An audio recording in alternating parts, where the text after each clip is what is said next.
नमस्कार मित्रांनो, मी महेश पाटील आणि आपल्या पाटील हब या यूट्यूब चॅनलवर आपले मनपूर्वक स्वागत करतो.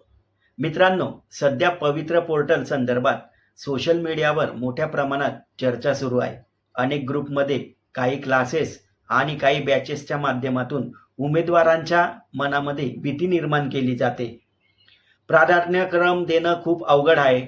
बॅच घेतल्याशिवाय सिलेक्शन होणार नाही. विशेष मार्गदर्शन घेतलं नाही तर शिक्षक भरती अशक्य आहे. अशा प्रकारे अनेक मेसेज तुम्ही पाहत असाल.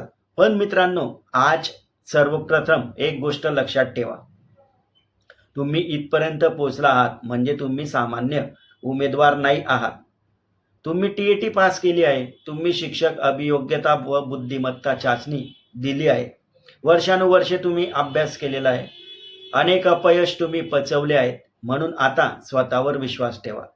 कारण शिक्षक होण्यापासून आता तुम्हाला कोणीही अडवू शकत नाही किंवा थांबवू शकत नाही.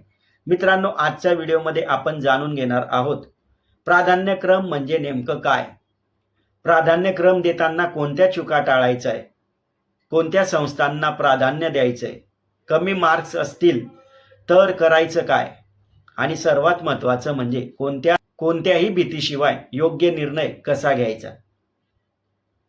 म्हणून व्हिडिओ शेवटपर्यंत नक्की पहा.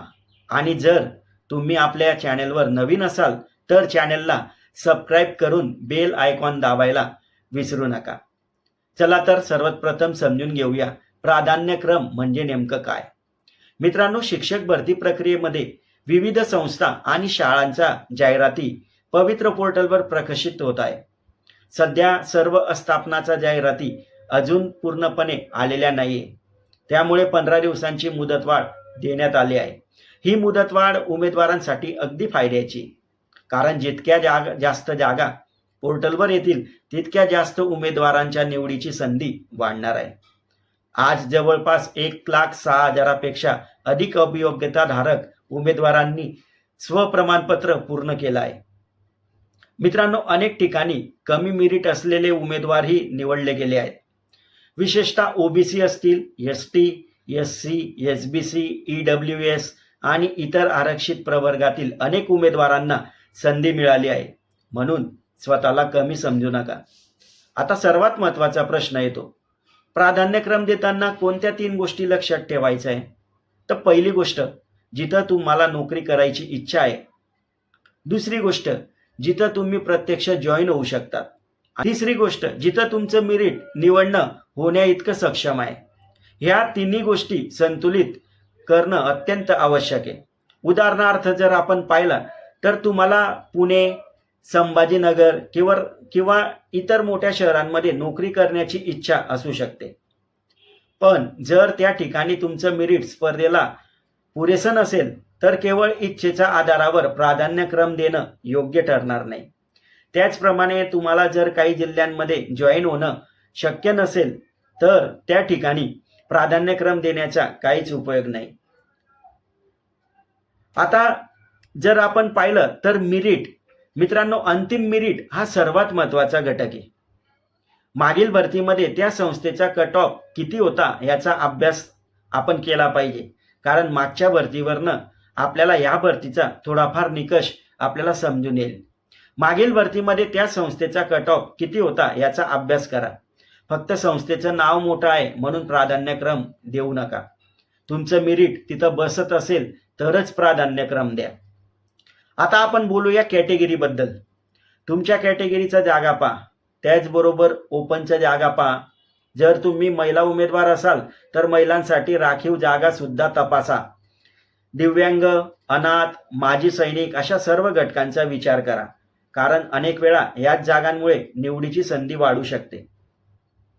यानंतर येतो माध्यम आणि विषय, सर्वात महत्त्वाचा घटक. तुमच्या माध्यमानुसारच तुम्हाला जागा दिसणार आहेत, म्हणून गोंधळ होण्याची गरज नाहीये. तुमचा विषय समजा गणित, विज्ञान, सामाजिक शास्त्र जो असेल त्या विषयाचा जागा स्वतंत्र अभ्यास करा. आता लेवलचाही विचार केला पाहिजे. 1ली ते 5वी, 6वी ते 8वी आणि 9वी ते 12वी. जर तुमचे मार्क्स खूप चांगले असतील तर वरच्या स्तरापासून सुरुवात करू शकता. मार्क्स सरासरी असतील तर 6वी ते 8वीचा विचार तुम्ही करू शकतात आणि मार्क्स तुलनेने कमी असतील तर 1ली ते 5वीवर लक्ष केंद्रित करू शकतात. मित्रांनो, एक गोष्ट स्पष्ट सांगतो, प्राधान्यक्रम देणं काही रॉकेट सायन्स नाहीये. तुम्ही जगाचा अभ्यास केलाय, तुमचं मेरिट समजून घेतलंय, तुमची कॅटेगरी आणि आरक्षण व्यवस्थित पाहिलंय, तर तुम्ही स्वतःही योग्य प्राधान्यक्रम देऊ शकतात. म्हणून कोणत्याही भीतीला बळी पडू नका. आणि आणखी एक महत्त्वाची गोष्ट, मी यापूर्वी सांगितलं होतं की सर्व आस्थापनाच्या जाहिराती कमी कालावधीत पोर्टलवर येणं कठीण आहे. तुम्ही जर मागचा व्हिडिओ पाहिला तर कदाचित तुम्हाला लक्षात आलं असेल. त्यामुळे मुदतवाढ मिळण्याची शक्यता होतीच आणि आता ती मुदतवाढ 15 तारखेपर्यंत मिळालेली. याचा सर्वात मोठा फायदा म्हणजे तुम्हाला विश्लेषण करण्यासाठी अधिक वेळ मिळाला आहे. घाई गडबडीत निर्णय घेण्याची गरज नाहीये. शांतपणे सर्व माहिती तपासा आणि मगच अंतिम प्राधान्यक्रम हे निश्चित करा. मित्रांनो, तुम्ही वर्षानुवर्षे मेहनत घेतली आहे, अनेक परीक्षा दिल्या आहेत, अनेक संकटांचा सामना सुद्धा केलेला आहे. म्हणून आता शेवटच्या टप्प्यावर स्वतःचा आत्मविश्वास अजिबात कमी होऊ देऊ नका.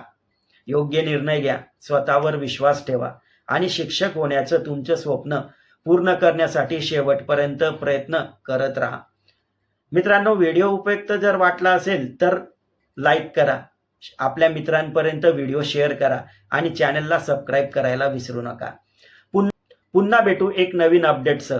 तोपर्यंत धन्यवाद. जय हिंद, जय महाराष्ट्र आणि तुम्हाला सर्वांना माझ्याकडनं खूप खूप शुभेच्छा.